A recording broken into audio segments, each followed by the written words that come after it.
Welcome to Wellness Talks. My name is Todd Schmenk, and tonight's topic will be why some people are more sensitive than others. We all know someone and or are someone who is more sensitive to life events.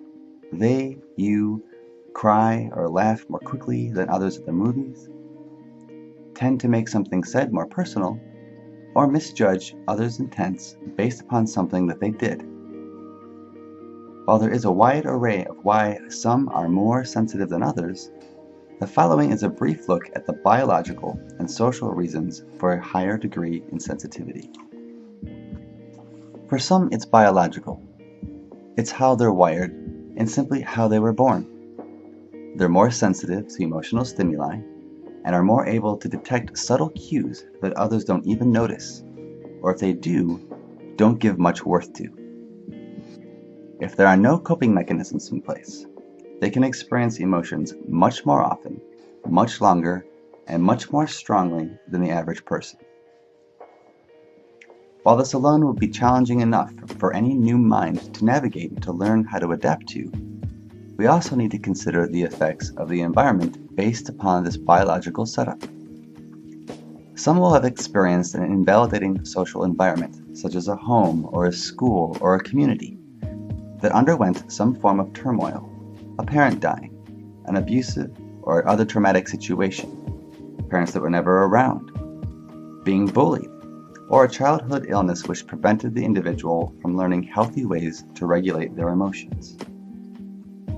It could also be that the individual thought differently than their social group of origin, that no one seemed to validate their position and made judgment statements like, "You're weird," "wrong," or "bad," or they just ignored or invalidated their emotional reactions with statements like, "Don't be such a baby," "Quit your blubbering," "Quit being such a chicken and just get the problem solved," or "Normal people don't get this frustrated," when that person was doing the best they could with the biology that they were born with.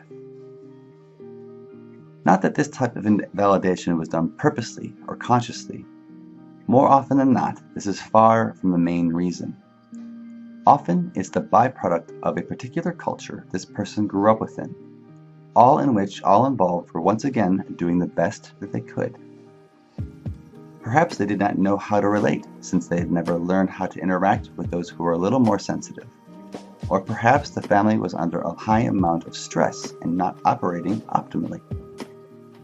Worse yet, some ineffective social environments may actually reinforce out-of-control emotions and actions by giving into the person that was out of control, making it much more difficult for that person to learn how to respond more appropriately.